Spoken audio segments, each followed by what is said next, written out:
All right, welcome back. Hopefully you worked on the assignment that I left you with in the previous lesson. Very important for you to be getting that practice. And now we're going to go over the solution to this problem. So we're creating a dealership and we have customers, we have employees, and this is a car dealership. So we of course have vehicles. So there are four nouns. You're going to need four classes. We already have the dealership class, and I already pretty much almost completed the customer class in the previous lesson. We of course need to complete this purchase car method. All right, going back into the dealership class, this is the main method. This is where the main method resides, and everything in here line by line is going to be executed. So this is the magic method where the customer that we've instantiated here, we're giving it some values such as his name is Tom, his address, and the amount of money that he has on hand. Once we instantiate the customer here and then we give him these values, this object variable, we can invoke the purchase car on this object variable. And we pass in the vehicle that he's interested in and the employee that he chooses to get help from. So of course these two objects have not been instantiated yet. Not only have they not been instantiated, we haven't created their classes either. So let's create the vehicle class first. I'm going to right click here, go to new, click on class, and type in vehicle. Okay. Of course, keep in mind the naming convention here. All classes should be with a capital first letter. And we of course don't need the main method. We're going to leave that without the main method. We only have one starting point for our application, and that's the dealership class. So let's go back to the customer class and notice the purchase car method takes in the vehicle, the employee, and whether the customer decides to finance the vehicle or not. So this first argument was erroring out before. There was a red squiggly line. That's no longer there because we've created the vehicle class. Now let's create the employee class. You can just hover your mouse here and notice that it says the employee cannot be resolved to a type, and there are a couple of fixes. Let's just select the first fix right here, create class employee, and that's another way to create a class that you need in your program. So now if we go back to customer and look at the purchase car method, it's compiling now. There's no errors in this class. We of course need to populate this method, but this class is compiling. It's a valid Java code. Same thing goes for the vehicle class. It's a valid Java code, and the employee class, and we're going to fill these out pretty soon. Let's go back into the dealership and notice that we need to instantiate the vehicle as well as the employee. So let's do that. We'll call it vehicle equals new vehicle. And now that red squiggly line is gone. Let's do the same for employee. And now that red squiggly line is gone for this emp variable and this vehicle variable.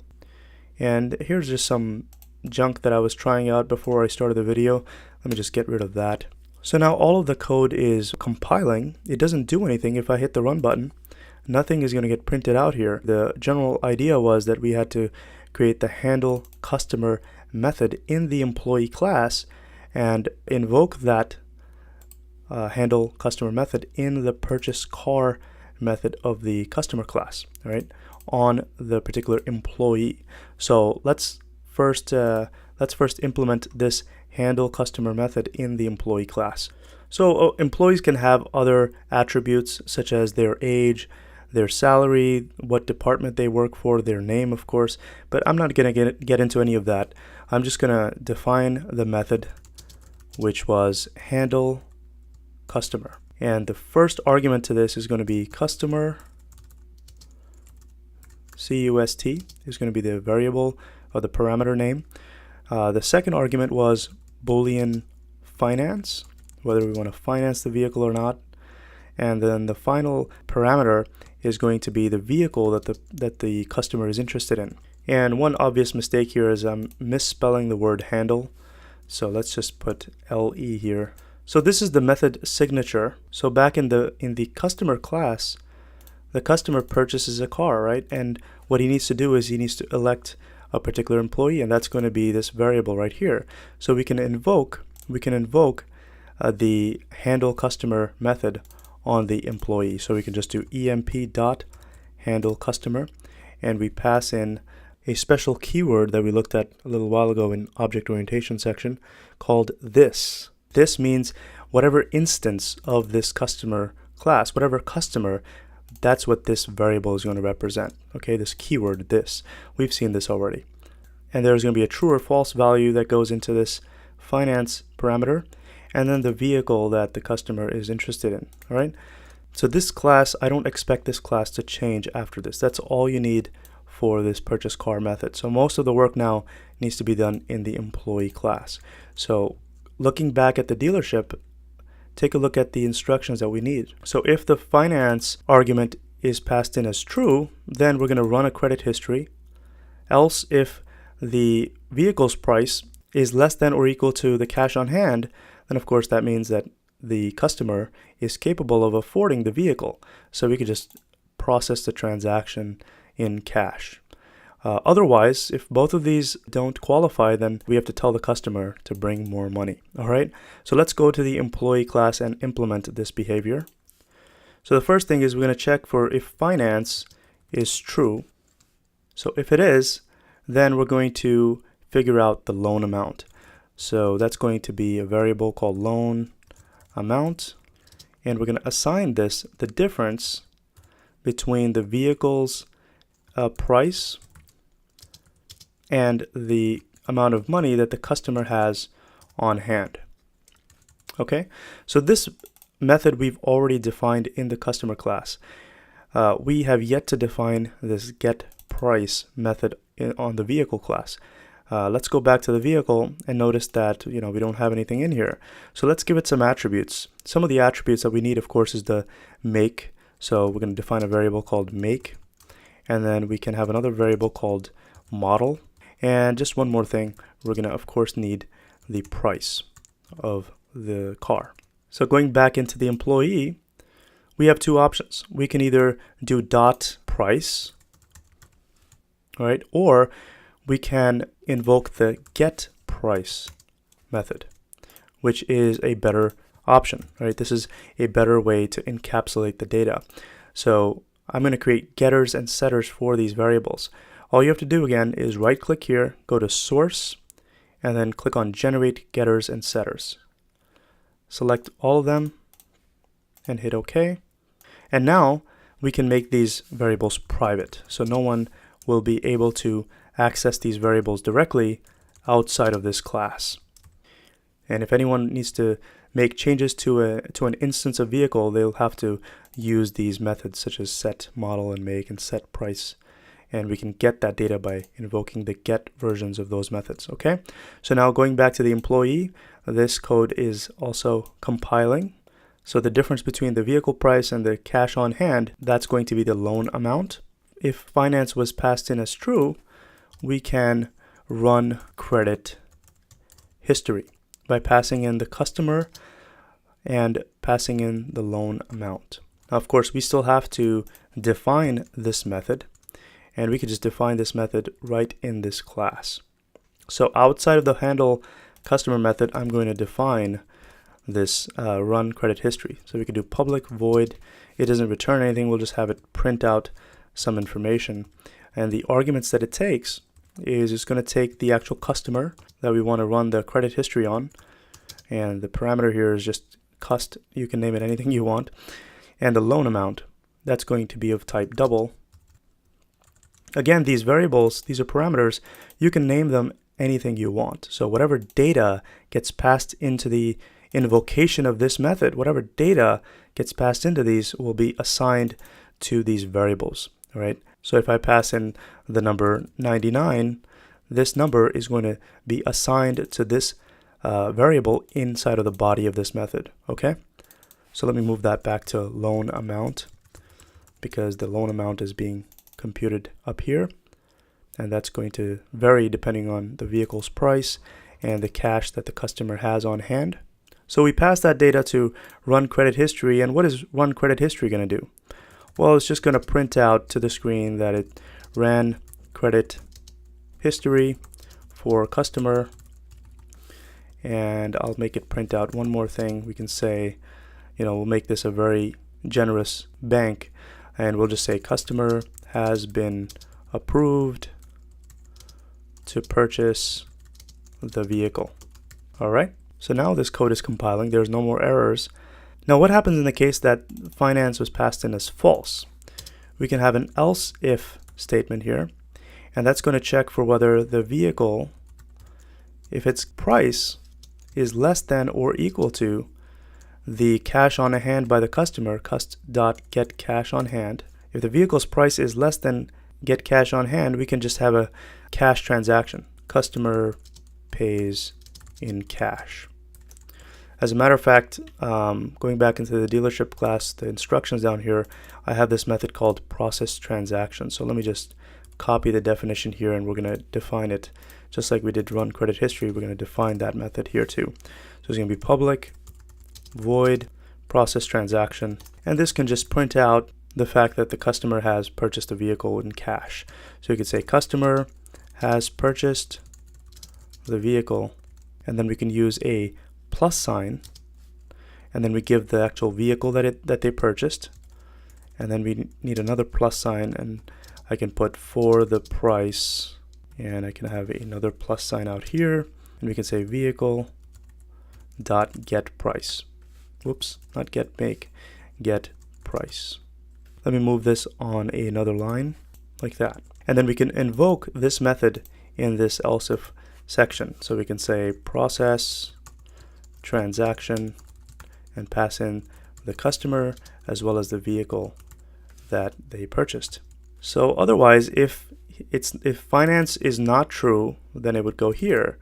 Otherwise, if the price of the vehicle is more than the amount of money that the customer has on hand and they did not want to finance anything, in that case, we're just going to have an else clause, and we could just print out that customer will need more money to purchase vehicle.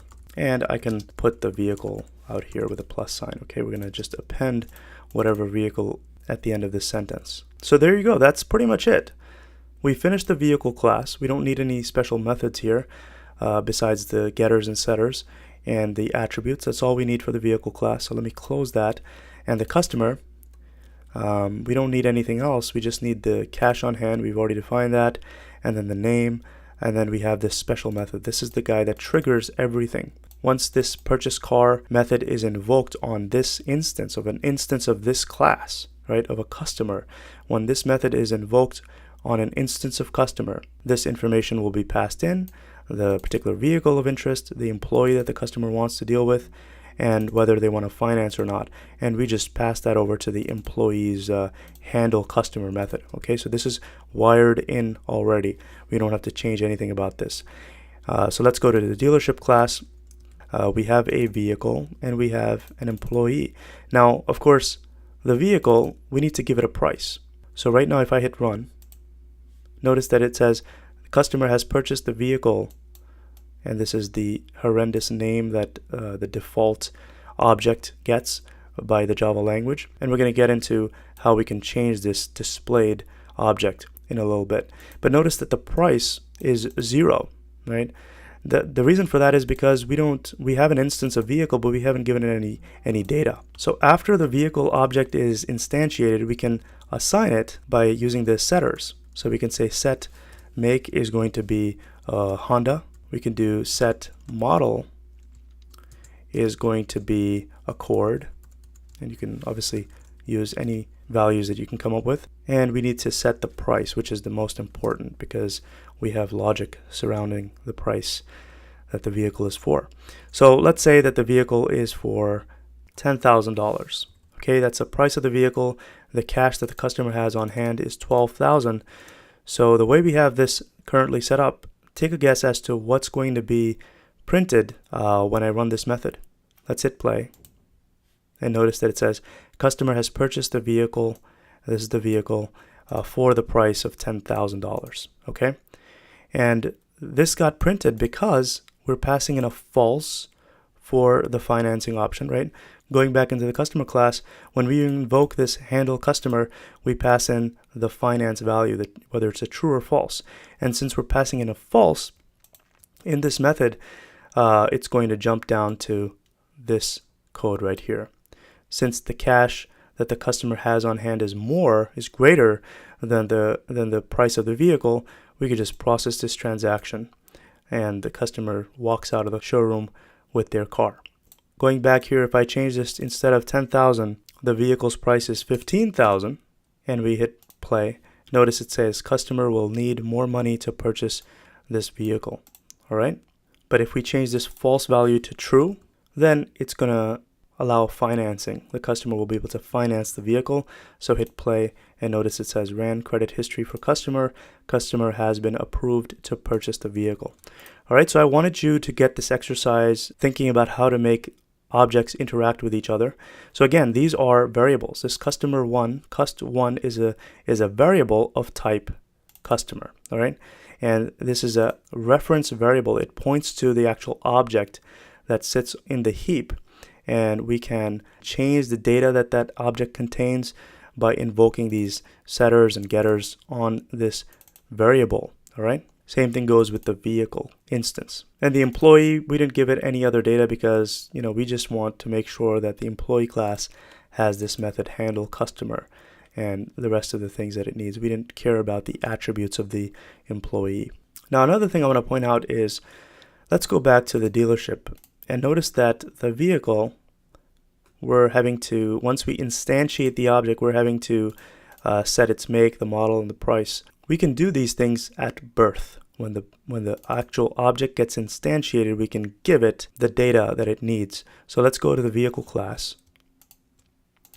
and we can define a constructor for these attributes. So right click here and go to source. You've seen this before.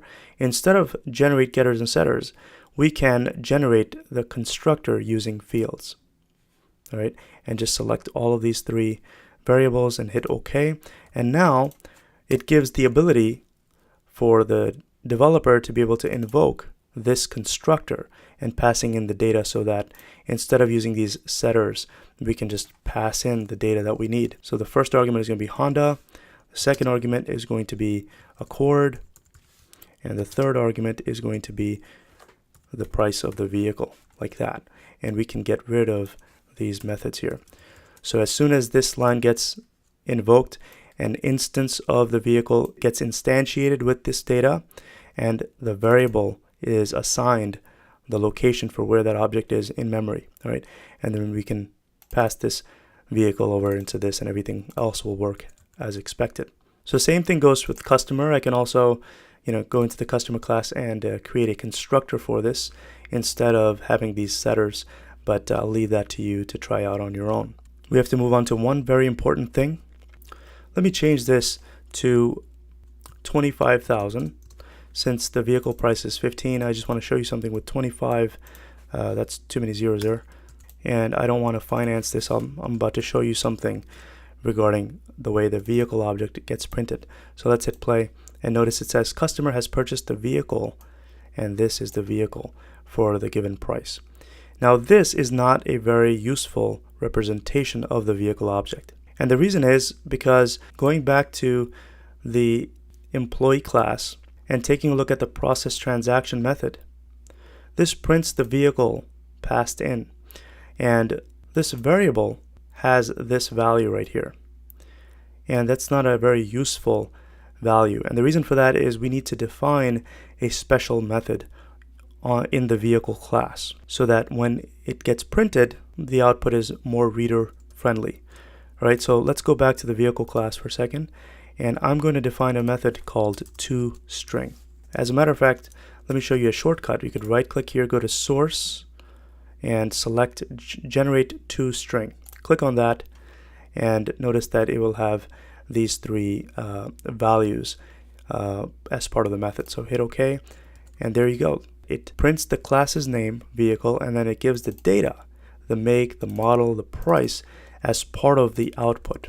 Okay, so now back in the dealership, when I hit run, it's going to print a much more reader friendly format. So let's hit play, and notice this is a lot more reader friendly. We have the vehicle class, the make is Honda, the model is Accord, and the price is this. So the reason why it printed gibberish before was because, well, let's take a look at the vehicle class. Every class inherits from the object class.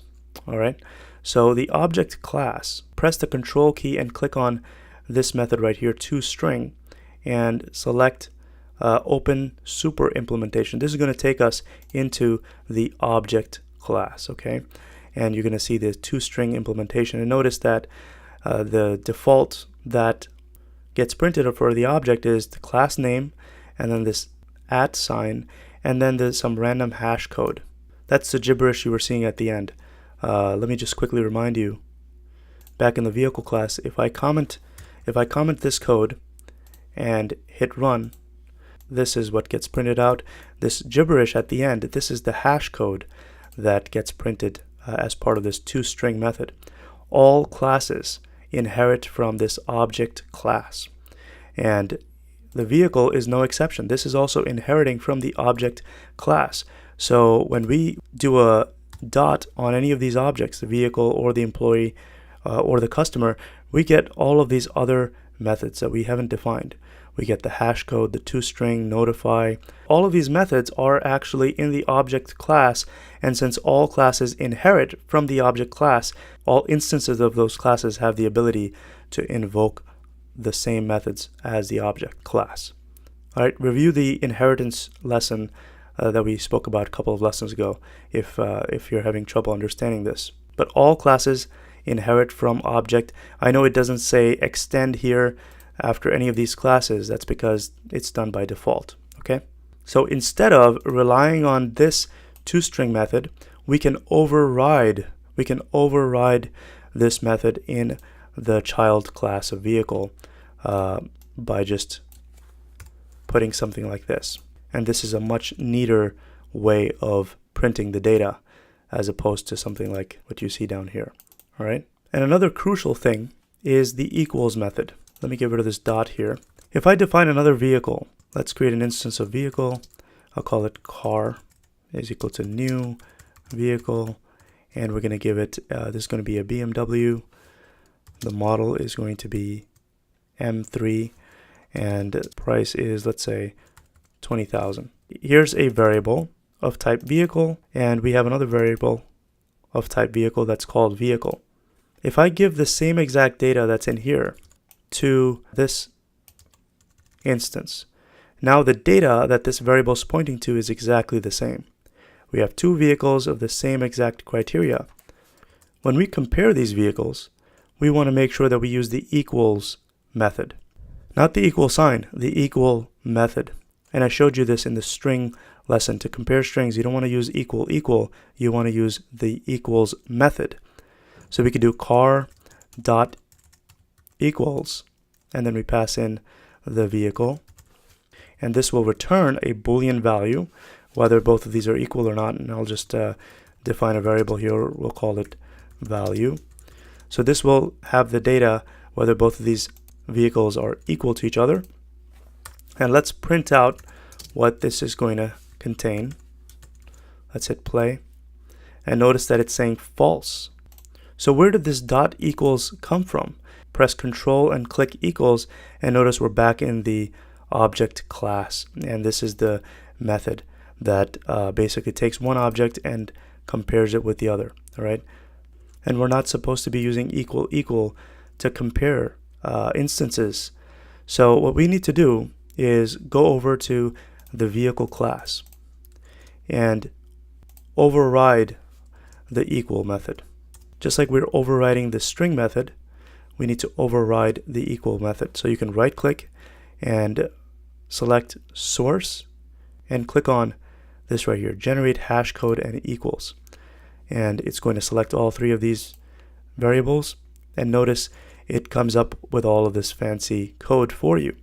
And then it checks for whether the class, this instance's class, is the same as the instance that was passed in, compares that class, and if it's not true, then it returns false. Then it takes that object, converts it into a vehicle by casting. So it takes that object and considers it a vehicle and then assigns that to this other variable here. It's comparing the actual values of the fields, such as make. Is the make the same between the two vehicles? Is the model the same between the two vehicles? Is the price of the two vehicles the same? And if all of this is true, if all of these are the same, only then it returns true. Otherwise, it would return false. Going back to this dealership class, we were comparing the data in the car variable with the data in the vehicle variable, right? Not the backend memory locations or hash codes or anything like that.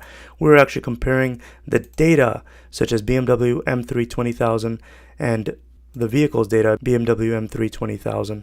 We're comparing the actual data, and now instead of false, it should return true. So hit play and notice that now it's printing true. So it's a really good idea to implement the equals method on your objects as well as this toString. All right, and that's what we're doing in this vehicle. We implemented this equals method as well as the toString, and notice that both of these are being overridden. Okay, so again, what was override? This will take the place of the method in the parent class. So since all classes are children of the object class, right? All classes inherit from the object. When we introduce our own toString method, we are overriding the default object class's implementation of override, and we have this more friendly looking output. And same thing goes for here.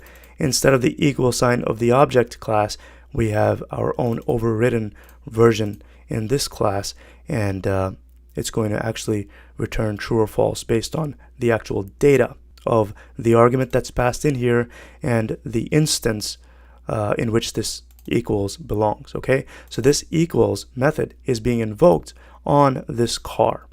So we're comparing the data of car with the data of this object that was passed in here. And if the data is the same, this is going to return true, and that's what's being printed out here.